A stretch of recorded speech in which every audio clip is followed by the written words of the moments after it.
using the parlays against one another, right, and being able to get a little bit of juice consig, I found to be a little interesting. Believe me, all the rhombuses and parallelograms are constantly trying to search and find out those things every day. It's one of the battles that you know, as you expand the menu, you encounter new battles. Game time decisions, only on SportsGrid. How fragile are these guys? It's amazing. They're supposed to be the greatest athletes in the world, and yet they can't walk and chew gum at the same time without getting hurt, for goodness sakes. That Trout injury really is a bummer, too, because people thought he was going to have a big year. And I look, I don't feel bad for the Angels. I don't like Mike Trout in Anaheim. I thought he should have left when his contract was up. In-game live, prime time, only on SportsGrid. It's smarter to be on SportsGrid. Your 24/7 sports wagering network.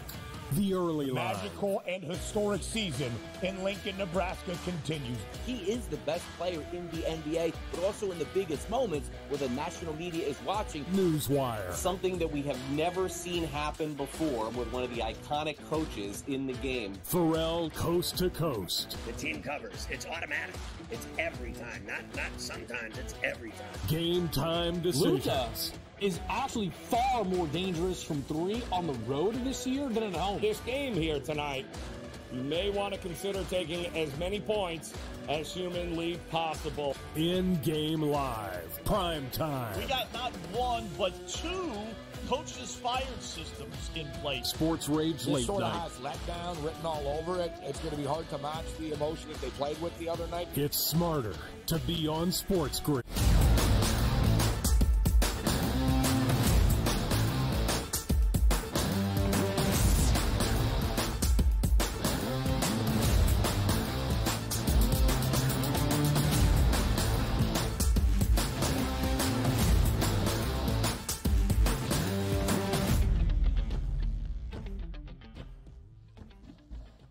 Hello and welcome to a Wednesday live right here on the early line on SportsGrid and all across the SportsGrid network. That includes sportsgrid.com/watch, where you can find your favorite destination and consume everything all across the grid. He is Donnie Rightside. I am Ben Stevens. We are here together for the next 3 hours up until 11 a.m. Eastern Time, bright and early on this Wednesday morning to recap what we saw on a Tuesday following a holiday weekend, an elimination game last night in Dallas, Texas, but we're not done quite yet in the Western Conference Finals. A third consecutive overtime game in the Eastern Conference Finals on the ice in the Stanley Cup postseason, and a ton of Major League Baseball to recap after Memorial Day weekend as well. A lot to get to here, DRS, in these 3 hours up until 11 a.m. Eastern.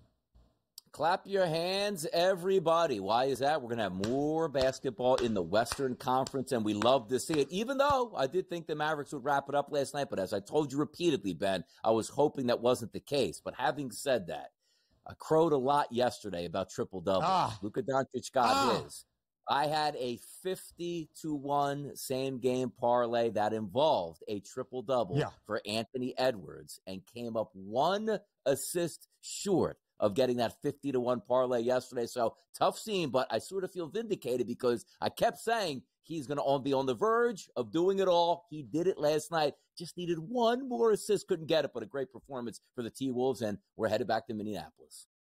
DRS, in the business of sports handicapping, it's hard to pat yourself on the back because you hit nearly as often as you miss. So if you celebrate, then you must degrade at the same time. It can't be just highlighting the good, but letting go of the bad. So I'm not going to necessarily pat ourselves on the back, but I will say I think we were pretty spot on overall in the handicap of game number 4 of the Western Conference Finals last night in Texas. The Mavericks up 3-0 entering game number 4. Minnesota trying to stave off elimination and keep this season and this series afloat to head back to the Twin Cities.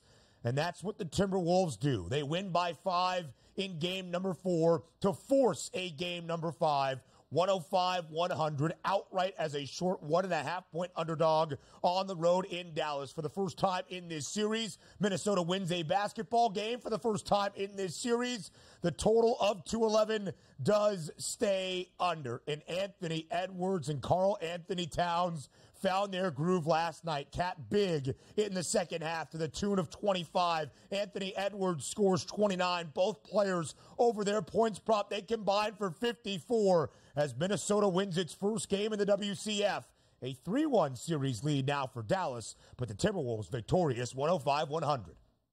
We were waiting on Cat. We were waiting on the big guy to do some big things. And midway through the fourth quarter, back-to-back possessions, draining triple and then another triple here, which gave the Timberwolves back the lead for good. And that 105-100 victory, Anthony Edwards also 29, 10, and 9 all. I hate to say that 9 assists would have been a magnificent performance, but we were waiting on the two superstars to show up. They did that. More basketball here, and Anthony Edwards said it best in the post-game press conference again. Michael Parsons is sitting there. Hey, man, I see you got some shoes on. I'm going to bring you some real nice shoes for game number 6. We'll see you back here. Would love to see a game 6 in this series. I'm not going to lie.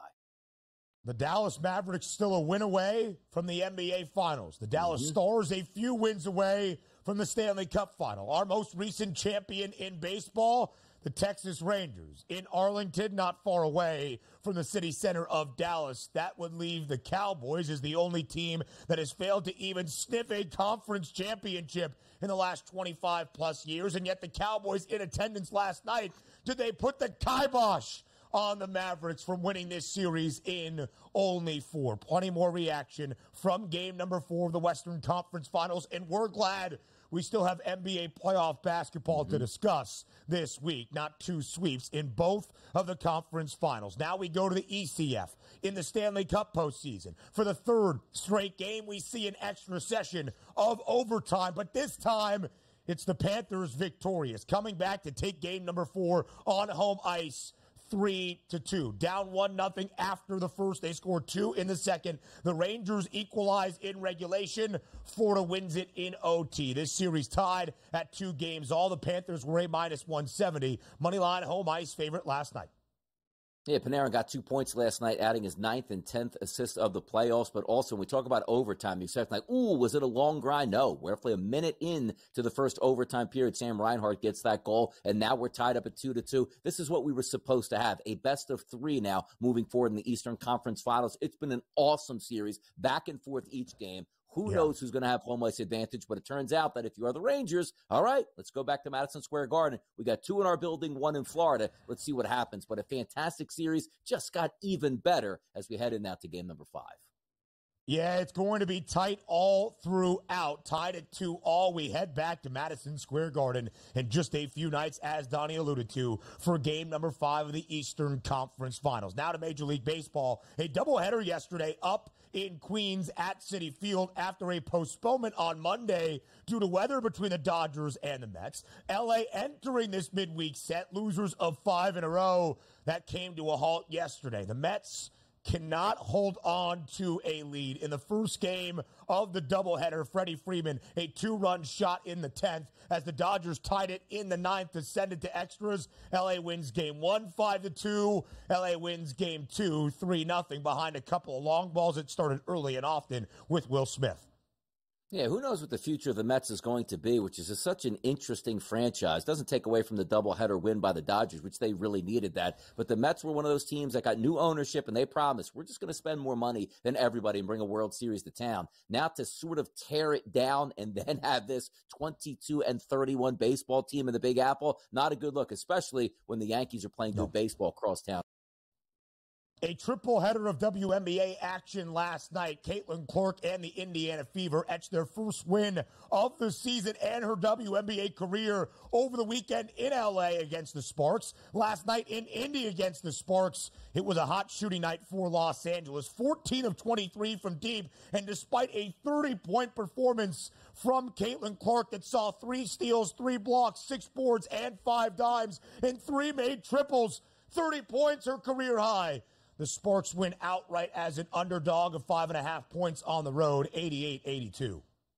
It's one of the few sports that you're going to take a look at right now and say, we don't even care what the record for the Fever is. We just want to watch Caitlin Clark play. She's getting better on a night-to-night basis, dropping 30 points last night. Eventually, those wins will come, but I think we're all enjoying just watching her play the game right now.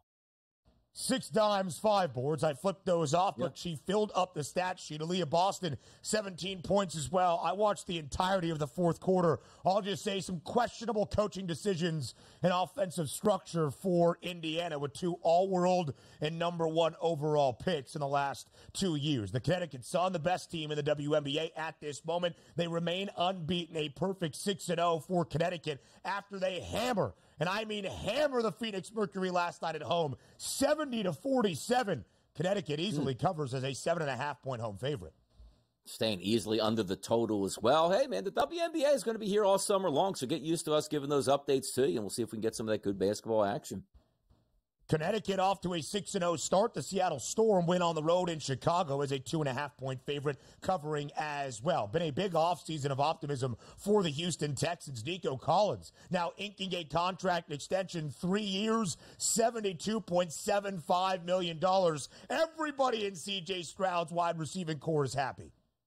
Look, everybody's happy at the wide receiver position unless you reside in Cincinnati, who you feel like you don't need to pay any of your wide receivers, even if they don't show up to the first day of OTAs. Trouble brewing in Cincinnati. Every other wide receiver getting paid. Nobody in Cincinnati. Time to fade those Bengals.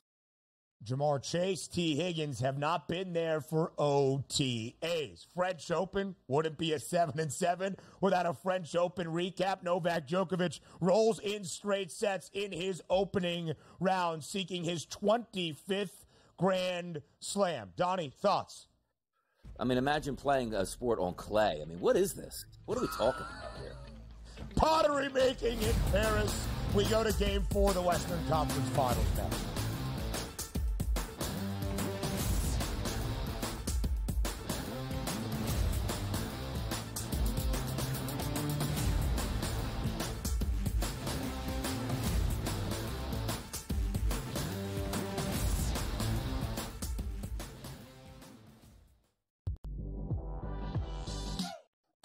Missed call the entire game, whether it's a charge or a block or a deflection that was wrong or a foul that should have been called that wasn't called or vice versa.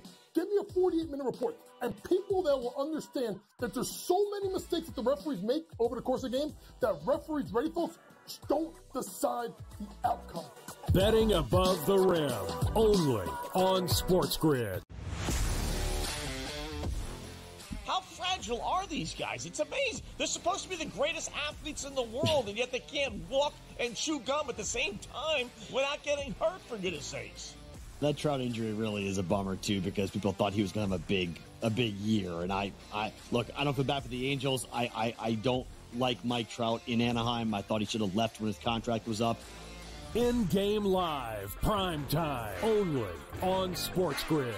With the onset of NIL and the transfer portal, it is allowing players to develop further in college, and guys that would maybe be stuck on the bench at a power program and not have as much shine are having the ability to find themselves in the spotlight. Lane Kiffin came out and said we need to get bigger and more physical in terms of the offense and defensive lines, and that's why he went out and recruited that talent. Inside the transfer portal, only on SportsGrid. And now you have to qualify, and these majors, you got to go do it, man. And it just comes off really petty to sit up there and be like, I'm not. You know what you signed up for, so I don't like the pettiness, and I 100% think Taylor Gooch should be in the major championships. So in the same note, I'm saying this, but also it's like, hey, this is the world in which we live in right now, and you don't deserve anything. Only on SportsGrid.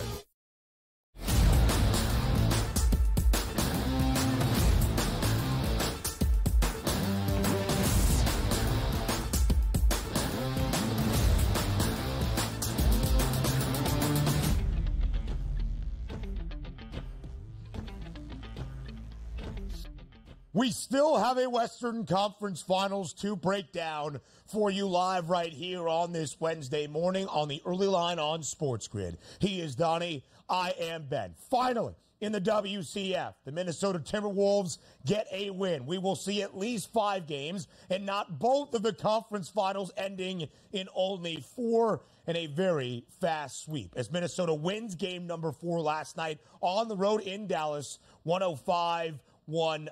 The T-Wolves winning outright as a short 1.5-point underdog. Even money, plus 100 on the money line. Dallas minus 118 on the other side. And a total that closed at 211 stays under. Minnesota's first victory in the Western Conference Finals. The first under in the 4 games of the WCF as well. Something maybe correlated in there. And Donnie, a return to form for both Anthony Edwards and Karl Anthony Towns last night. The 2 superstars for Minnesota combined for 54 points. The T-Wolves stave off elimination.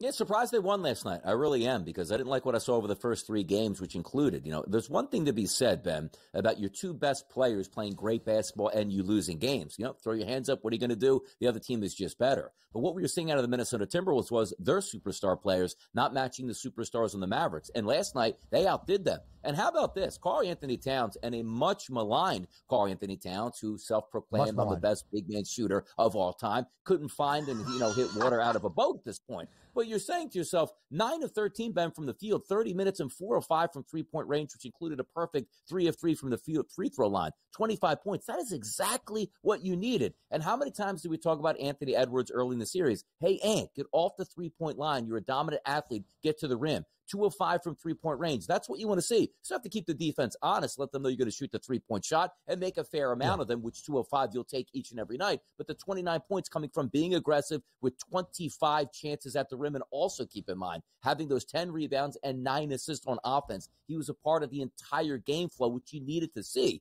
Now they got that first win. Do we still think the Minnesota Timberwolves are going to win the series? Absolutely not. I don't think they are. But that was a big win last night that I didn't anticipate, and they rose up and played a quality fourth quarter, which included, once again, Karl Anthony Towns midway through that fourth quarter, knocking down back-to-back triples. That was a massive sign just to put some, you know what? I can shoot the three-point shot in big moments and make these shots. Good win by the T-Wolves.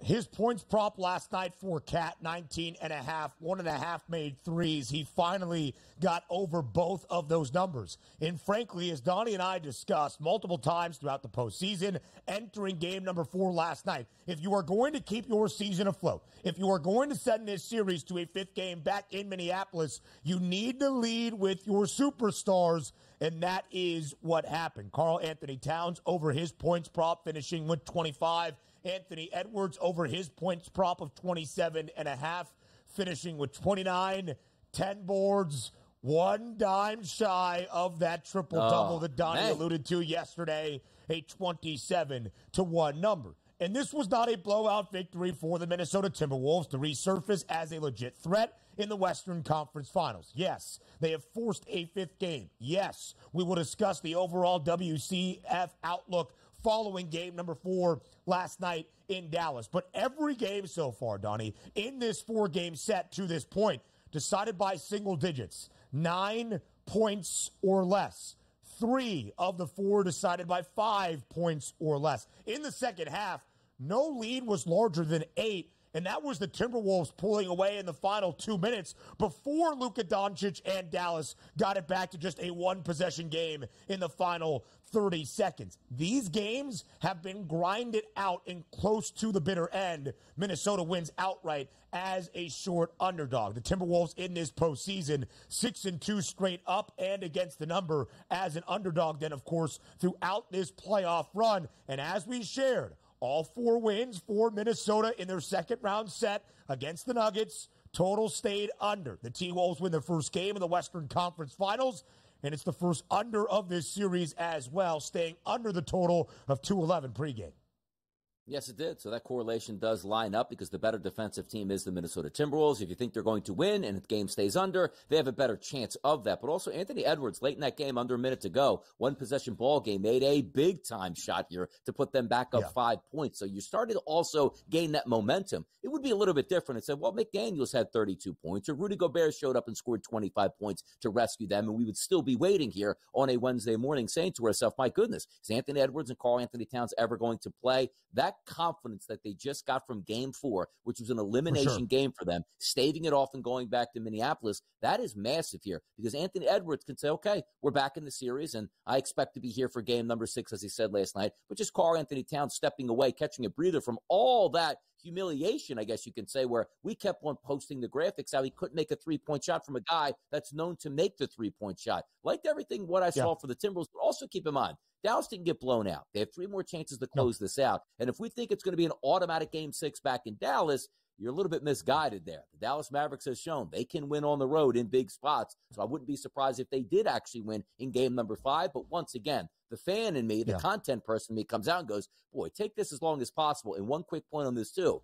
Sat back in their lazy boys last night watching this game, laughing and smiling. It was the Boston Celtics. They loved that victory by the Timberwolves.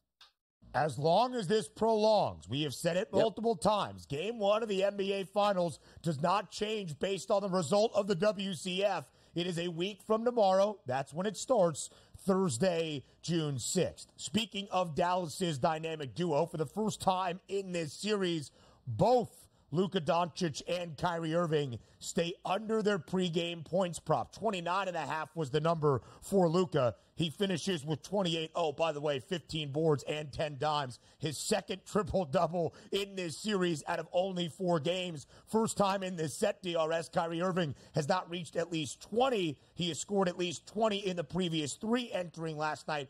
30 in 2 of the 3, only 16 points last night. Yeah, no, and you're not going to be great every night, and we saw this out of Kyrie Irving where the Mavericks were still able to win with him giving, I don't say subpar performances isn't fair, but not that superstar performance that we anticipate. And I said yesterday, I didn't know if I could bet Minnesota the full game, but maybe take them the first quarter or the half. You would have covered both of those spreads yesterday, but the Timberwolves hang on, and we got ourselves a game 5 and maybe a new series here, Ben. That's what we'll discuss up next. Yes, Minnesota has a win in the Western Conference Finals. Does it truly change the outlook? Can the Timberwolves make it a set? We'll talk about it next.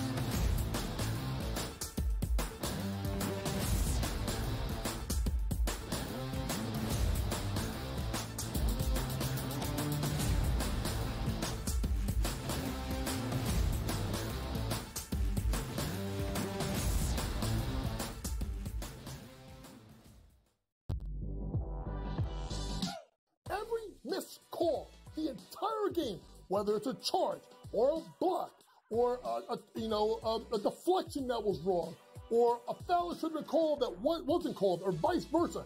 Give me a 48-minute report. And people that will understand that there's so many mistakes that the referees make over the course of the game that referees, ready folks, don't decide the outcome. Betting above the rim, only on SportsGrid. How fragile are these guys? It's amazing. They're supposed to be the greatest athletes in the world, and yet they can't walk and chew gum at the same time without getting hurt, for goodness sakes. That Trout injury really is a bummer, too, because people thought he was going to have a big year. And I don't feel bad for the Angels. I don't like Mike Trout in Anaheim. I thought he should have left when his contract was up. In-game live, prime time, only on SportsGrid. With the onset of NIL and the transfer portal, it is allowing players to develop further in college, and guys that would maybe be stuck on the bench at a power program and not have as much shine are having the ability to find themselves in the spotlight. Lane Kiffin came out and said we need to get bigger and more physical in terms of the offense and defensive lines, and that's why he went out and recruited that talent. Inside the transfer portal. Only on SportsGrid.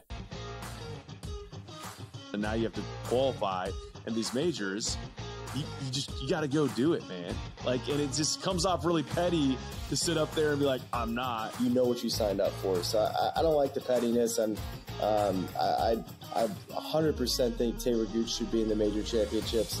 So in the same note, I'm saying this, but also it's like, hey, this is the world in which we live in right now, and you don't deserve anything. Only on SportsGrid.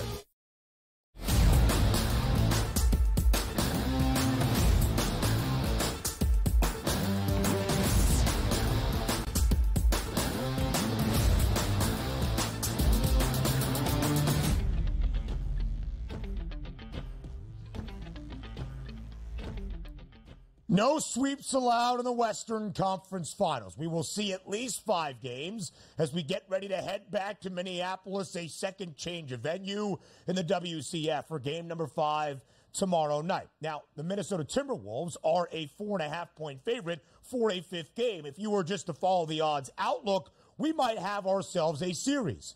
But this is the 156th time in the NBA postseason in the history of playoff action around the association. We have seen a team take a 3-0 series lead in a best-of-7 set. In all of the 155 previous times, including the Celtics over the Pacers, the team that had a 3-0 series lead ended up winning the series outright. Only 15 times have we ever seen the team down 0-3 win 2 straight games to force a Game 6. Only 4 times in NBA postseason history have we seen the team down 0-3 win 3 straight and force a Game 7. Can Minnesota accomplish the unfathomable? The odds don't necessarily stack it up. It's still Dallas minus 650 to win this series outright, minus 600 rather, to win this series outright. But DRS, now I ask you, screw the odds. Do the Timberwolves have a chance?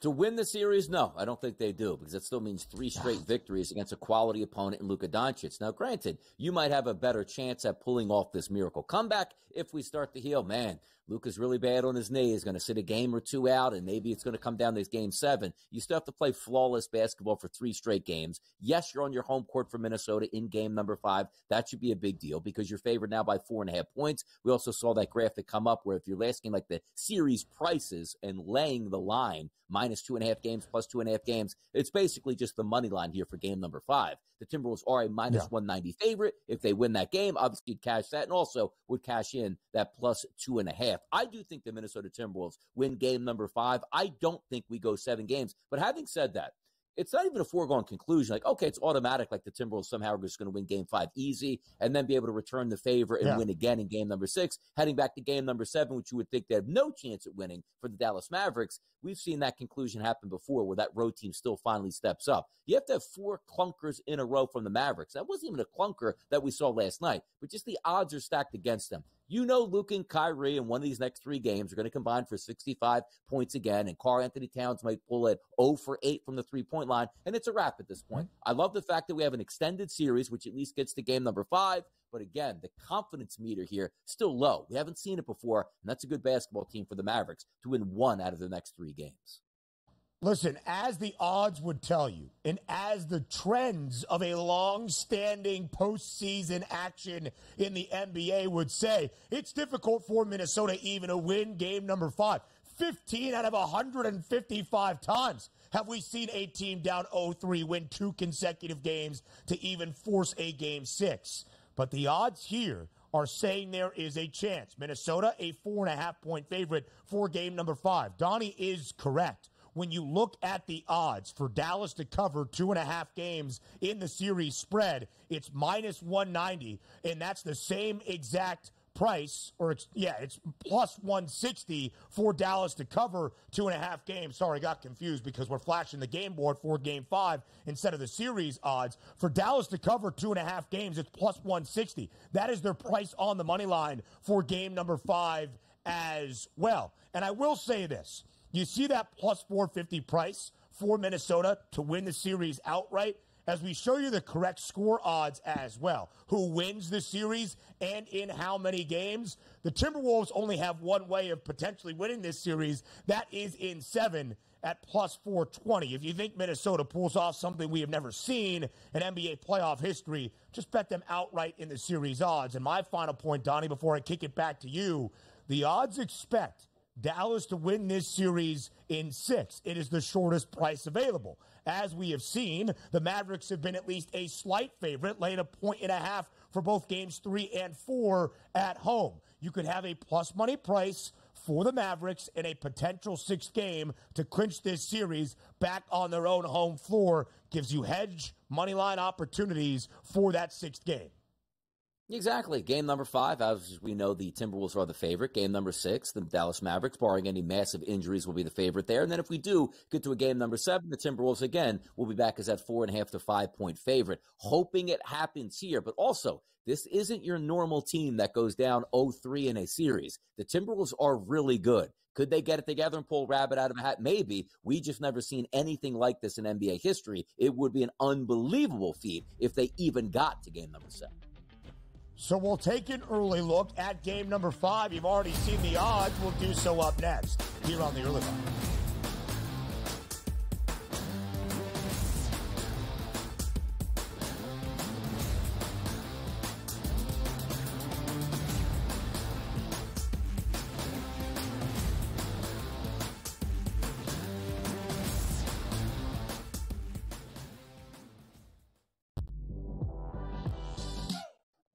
Missed call the entire game, whether it's a charge or a block or a deflection that was wrong or a foul that should have been called that wasn't called or vice versa. Give me a 48-minute report, and people that will understand that there's so many mistakes that the referees make over the course of the game that referees, ready folks, don't decide the outcome. Betting above the rim, only on SportsGrid. How fragile are these guys? It's amazing. They're supposed to be the greatest athletes in the world, and yet they can't walk and chew gum at the same time without getting hurt, for goodness sakes. That Trout injury really is a bummer, too, because people thought he was going to have a big year. And I don't feel bad for the Angels. I don't like Mike Trout in Anaheim. I thought he should have left when his contract was up. In-game live, prime time, only on SportsGrid. With the onset of NIL and the transfer portal, it is allowing players to develop further in college, and guys that would maybe be stuck on the bench at a power program and not have as much shine are having the ability to find themselves in the spotlight. Lane Kiffin came out and said we need to get bigger and more physical in terms of the offensive defensive lines, and that's why he went out and recruited that talent. Inside the transfer portal, only on SportsGrid. And now you have to qualify, and these majors, you got to go do it, man. Like, and it just comes off really petty to sit up there and be like, I'm not. You know what you signed up for, so I don't like the pettiness, and I 100% think Taylor Gooch should be in the major championships. So in the same note, I'm saying this, but also it's like, hey, this is the world in which we live in right now, and you don't deserve anything. Only on SportsGrid.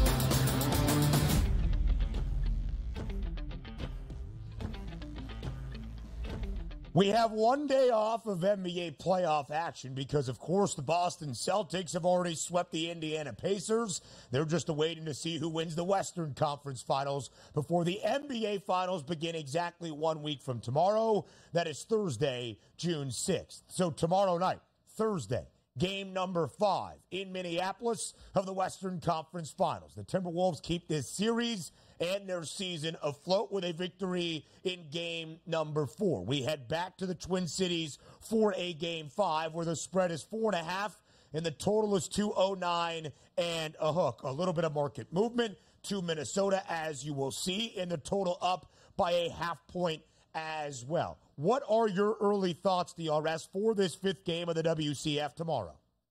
Hey, it should be a Minnesota Timberwolves win because you finally got what you were waiting for. Not only a win to enter into the series and say, okay, maybe we can make a longer series out of it, but you saw the superstars, Anthony Edwards, Karl-Anthony Towns, get back into the flow, and now you're at home where you know your B-level guys are supposed to play even better than when they do on the road. So I take a look at that overnight line, which at the FanDuel Sportsbook here in New Jersey opened up as a 4-point line, increases to a 4.5. I don't have any issue with that. The total also opened up at 208.5, now sitting at 209.5. No issue with that either at this point. I expect to have a great performance out of both basketball teams, but also we are handicappers, and you read into the odds. The odds are right now the Minnesota Timberwolves should win game number 5, therefore going back to Dallas for a game number 6. And we all would love to see that as well. But I just think the way the Timberwolves won yesterday was so big. It wasn't they pulled a rabbit out of a hat with an unknown guy scoring 30 points. You leaned on your biggest stars in the biggest moments, and they provided the fuel to the victory. That's what I like the most about it here. They didn't get a bad performance out of the Dallas Mavericks, but you finally got what you came for with the Timberwolves.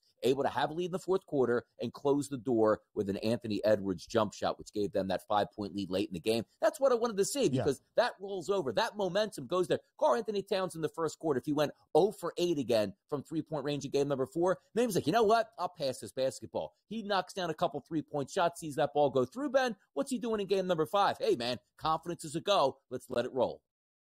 He didn't even shoot a 3 in the opening half. He took his time to get the 3 balls into it. He made 1 3 in the third and then started to find his footing with a couple of clutch back-to-back 3-pointers in that fourth quarter as well. Karl-Anthony Towns, the first time 20-plus in this series. He scores 25 in game number 4. His points prop slightly up for game number 5. 20 and a hook. Same story for Anthony Edwards. 27.5 last night, 28.5 tomorrow. Luka Doncic, 30 and a hook. The highest points prop available at this moment for game number 5. And despite only 16 last night in Dallas, Kyrie Irving remains at 23 and a half. Again, all 4 games so far in the Western Conference Finals have been decided by single digits, 9 points or less. 3 of the 4 by 5 points or less. With that being said, we have seen all the 4 wins, the winning team cover a number. Dallas outright as a dog in the opening 2 games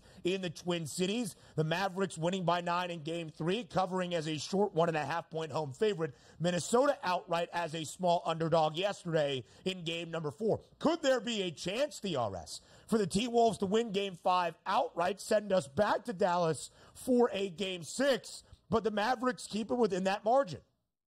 Yes, absolutely. And here's the one thing that you have to know about watching these games as they play out. It's not as if we're going back to Minnesota like, yep, this is the better basketball team. Now they're just going to turn on the gas pedal. You know who's waiting on that other sideline there. You know they have a very good coach, as well as Luka Doncic, probably going to get another triple-double, or at least get close to it here in game number 5. And if Kyrie Irving shows up and is that one of those dagger guys early on to sort of stave off that crowd momentum, you know it's going to be a close game. I actually would be surprised if we didn't go back to game number 6 back in Dallas, but also at the same point, I would be surprised if we had like a 15, 20-point blowout at that point. I think we come right down to the wire. So there's a legitimate chance that Dallas can stay with inside that number, if not win that basketball game. It's not a foregone. Like, even though Anthony Edwards, I love the confidence. That's what you're supposed to do, is he was carrying the mic saying, what do you want me to say? Yeah, we're going home to take a loss in game number 5. Like, no, we'll see you in game number 6. That's my attitude, and that's what you're supposed to have. But I'm not going to be surprised if this game, again, is 1 or 2 possessions with under a minute to go. That's what the anticipation is.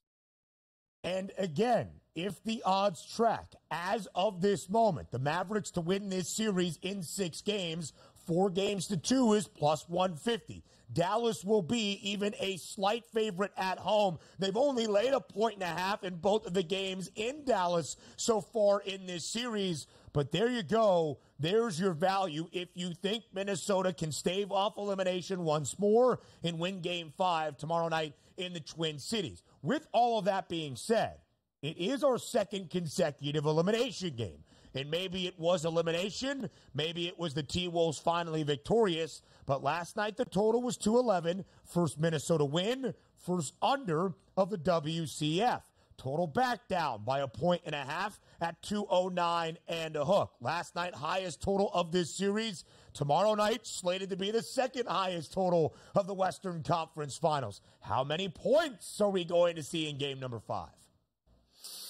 If I'm being honest with myself, I just like to see what I liked what I saw out of Minnesota on offense here. Maybe we get an even more open flow. But then you'd say, Donnie, you are contradicting yourself. How many times you come on the show and say you love those early over-unders to go over in games 1, 2, and 3, and then as the series starts to get closed out, you go to those unders. But I just have a good feeling now about Minnesota being back in the series and being comfortable, and that is a big deal. If Karl Anthony Towns, he doesn't have to make 50% of his threes, but you know if he's going to be effective from the three-point line, you have to adjust your defense. You can't just say, let him take all the three-point shots he wants, we'll crowd the paint. As long as he's making those wide-open daggers here, it opens it up for everybody else on the court. Fun to cheer for the over, even though I've certainly panned and told you guys, don't take these overs later in the series, and now we're starting to get later in the series.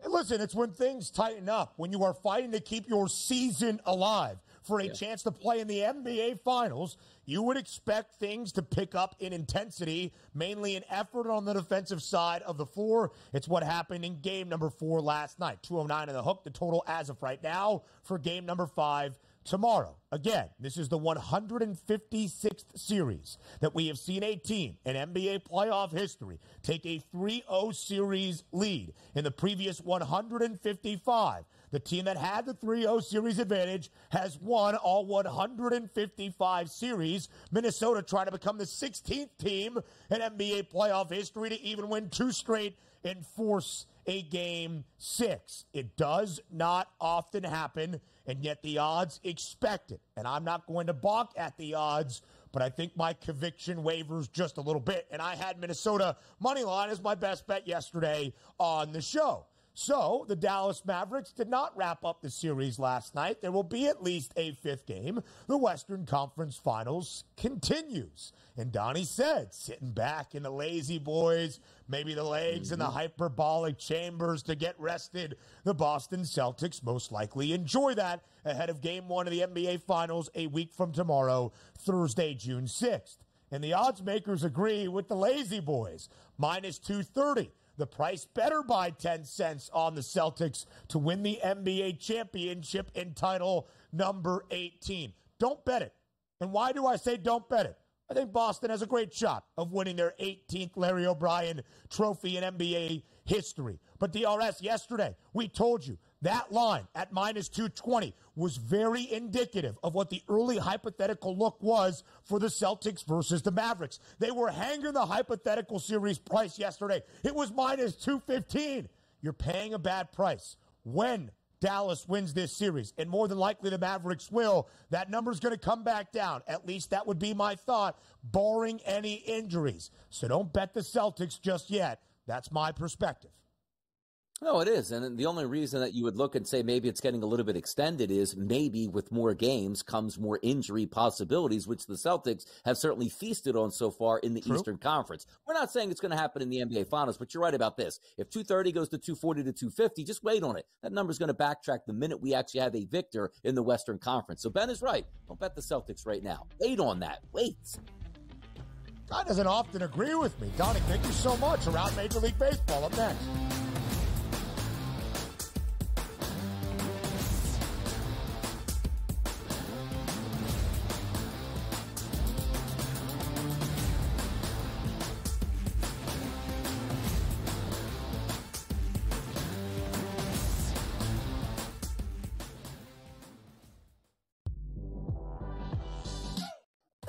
Missed call the entire game, whether it's a charge or a block or a deflection that was wrong or a foul that should have been called that wasn't called or vice versa. Give me a 48-minute report, and people that will understand that there's so many mistakes that the referees make over the course of the game that referees, ready folks, don't decide the outcome. Betting above the rim, only on SportsGrid. How fragile are these guys? It's amazing. They're supposed to be the greatest athletes in the world, and yet they can't walk and chew gum at the same time without getting hurt, for goodness sakes. That Trout injury really is a bummer, too, because people thought he was going to have a big year. And I don't feel bad for the Angels. I don't like Mike Trout in Anaheim. I thought he should have left when his contract was up. In-game live, prime time, only on SportsGrid. with the onset of NIL and the transfer portal, it is allowing players to develop further in college, and guys that would maybe be stuck on the bench at a power program and not have as much shine are having the ability to find themselves in the spotlight. Lane Kiffin came out and said we need to get bigger and more physical in terms of the offensive defensive lines, and that's why he went out and recruited that talent. Inside the transfer portal, only on SportsGrid. And now you have to qualify, and these majors, you got to go do it, man. Like, and it just comes off really petty to sit up there and be like, I'm not. You know what you signed up for. So I don't like the pettiness, and I 100% think Taylor Gooch should be in the major championships. So in the same note, I'm saying this, but also it's like, hey, this is the world in which we live in right now, and you don't deserve anything. Only on SportsGrid.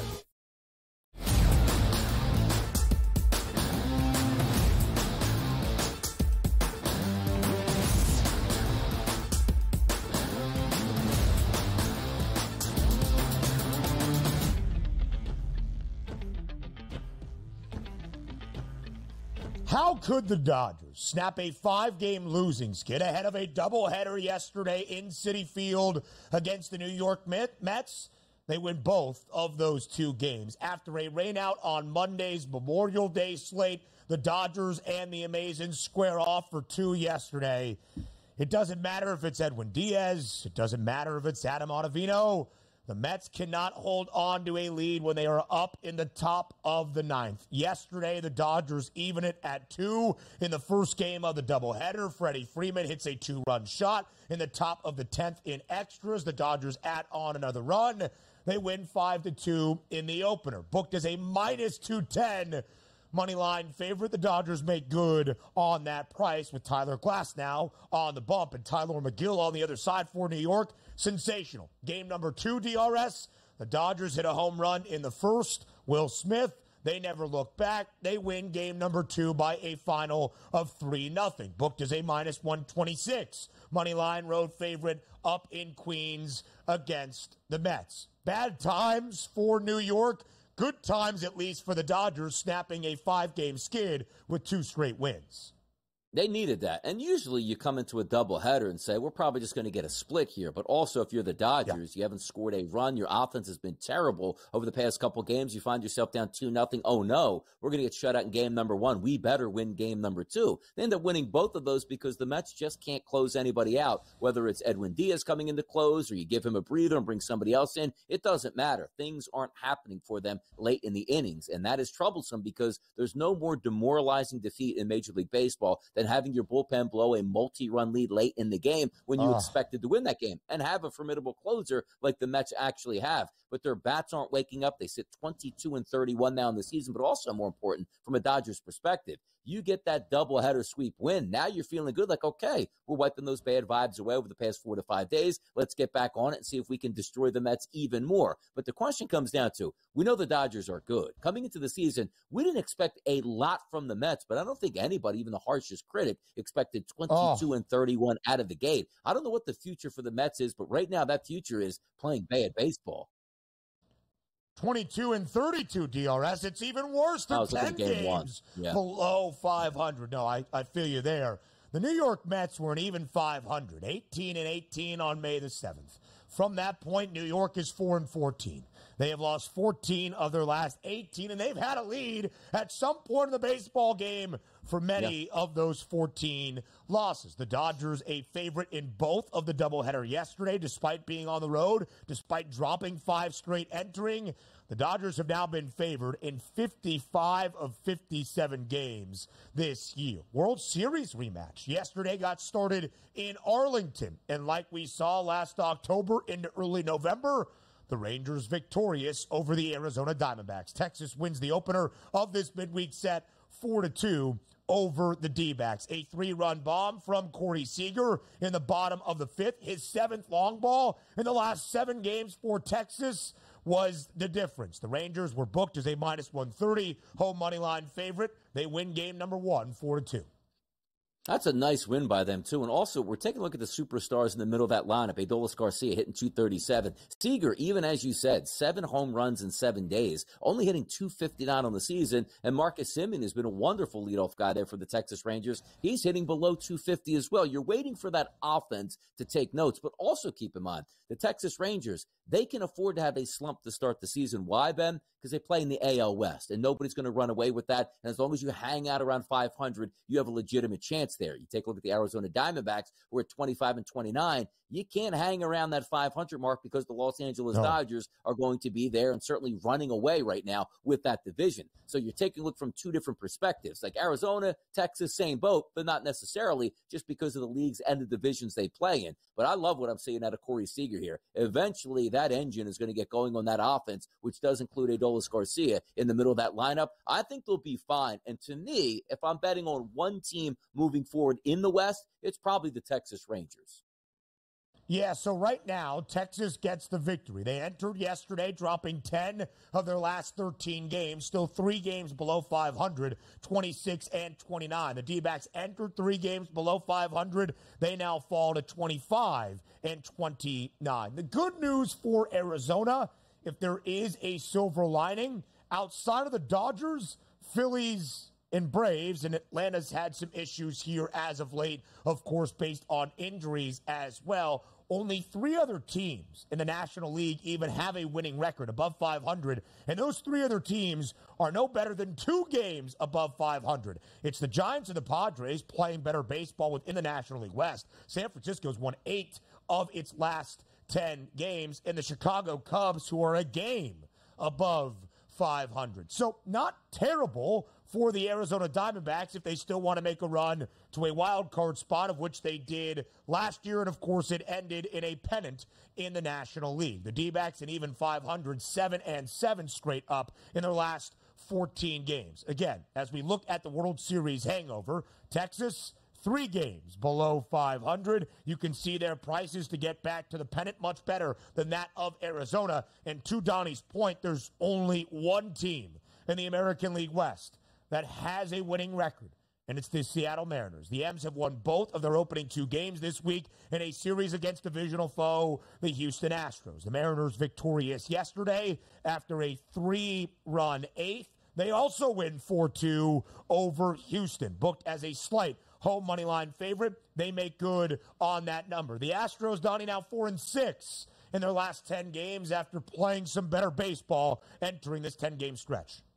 Yeah, it's tough. Look, you're going on the road against a good opponent in Seattle. You're supposed to lose more games than you win. That's just the nature of the beast. But we've been saying this for quite some time on the Astros. When are they going to get started? Terrible start to the season. You sort of write them off. Then they go on a little bit of a winning streak. Then you look at the standings and realize that nobody wants to run away with the AL West. But maybe this is just the Houston Astros that we expect, where maybe they're just a 500 baseball team, a little bit more or a little bit less, which won't be enough to get them into the playoffs, which there is a lot of pedigree on that team that says championship. But that team, Ben, right now, certainly not playing like it here. And it's a surprise to see Kyle Tucker go 0 for 3 because it feels like he homers every game. But look, Altuve in the leadoff spot around 300. Nobody else really helping him out outside of Kyle Tucker. That needs to change.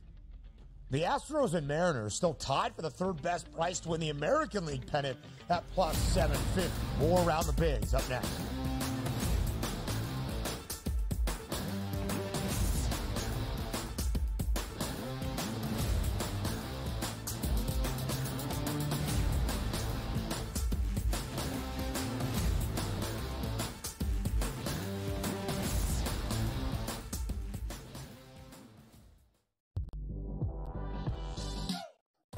Missed call the entire game, whether it's a charge or a block or a deflection that was wrong or a foul that should have been called that wasn't called or vice versa. Give me a 48-minute report, and people that will understand that there's so many mistakes that the referees make over the course of the game that referees, ready folks, don't decide the outcome. Betting above the rim, only on SportsGrid. How fragile are these guys? It's amazing. They're supposed to be the greatest athletes in the world, and yet they can't walk and chew gum at the same time without getting hurt, for goodness sakes. That Trout injury really is a bummer too, because people thought he was going to have a big year. And I look, I don't feel bad for the Angels. I don't like Mike Trout in Anaheim. I thought he should have left when his contract was up. In-game live, prime time, only on SportsGrid. With the onset of NIL and the transfer portal, it is allowing players to develop further in college, and guys that would maybe be stuck on the bench at a power program and not have as much shine are having the ability to find themselves in the spotlight. Lane Kiffin came out and said we need to get bigger and more physical in terms of the offensive defensive lines, and that's why he went out and recruited that talent. Inside the transfer portal, only on SportsGrid. And now you have to qualify, and these majors, you got to go do it, man. Like, and it just comes off really petty to sit up there and be like, I'm not. You know what you signed up for. So I don't like the pettiness, and I 100% think Taylor Gooch should be in the major championships. So in the same note, I'm saying this, but also it's like, hey, this is the world in which we live in right now, and you don't deserve anything. Only on SportsGrid.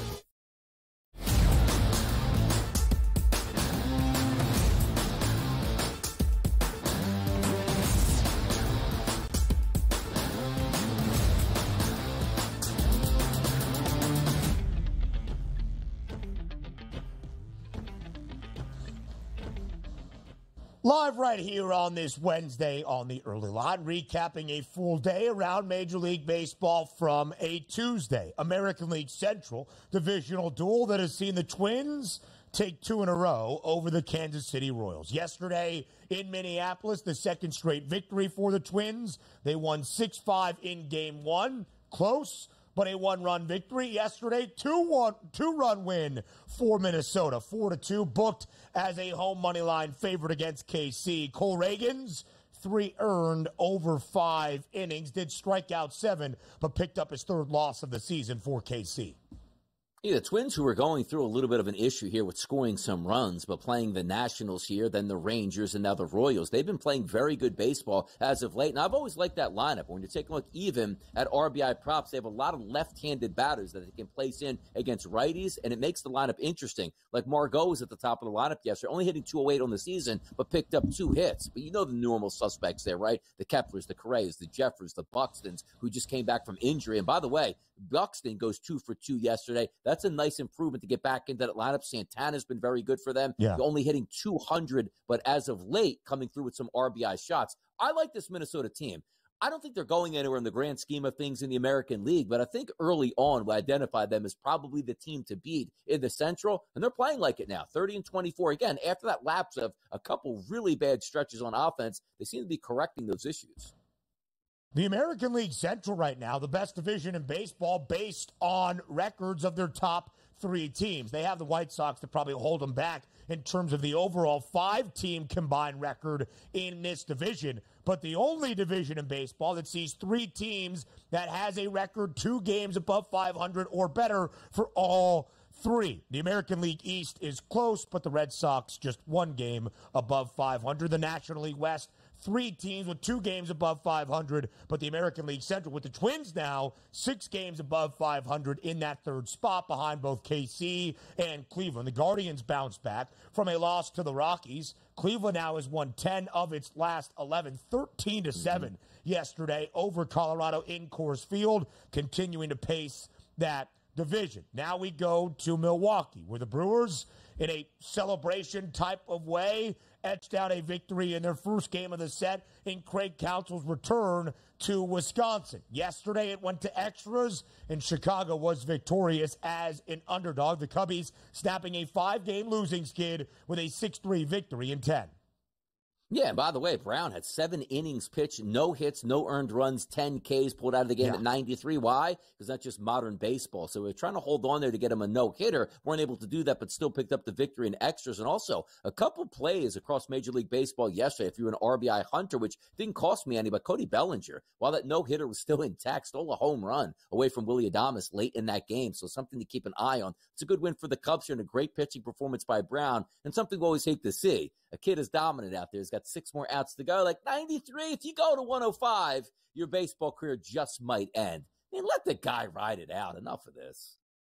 Ben Brown, a great start yesterday, 10 Ks, and did have that perfect no-hitter through 7 innings, as DRS mentioned. Freddie Peralta on the other side for Milwaukee, 11 Ks. You see a 6-3 final, you're like, okay, game was 3-3. The Cubbies probably played it 3 in the top of the 10th. No, we went to extras at 1-1 after a Willie Adames game-tying RBI single, kind of in the bottom of the 9th. And then we saw a ton of runs. Make that, as I do my quick math, 7 in total in the 10th inning between the two sides. That can happen when you start with a runner in scoring position. Speaking of low-scoring games in regulation, the Giants win in extras yesterday as well, but 1-0 in 10 innings. San Francisco has taken both of this opening series against the Philadelphia Phillies, stemming the hottest team in all of MLB. Luis Matos, RBI,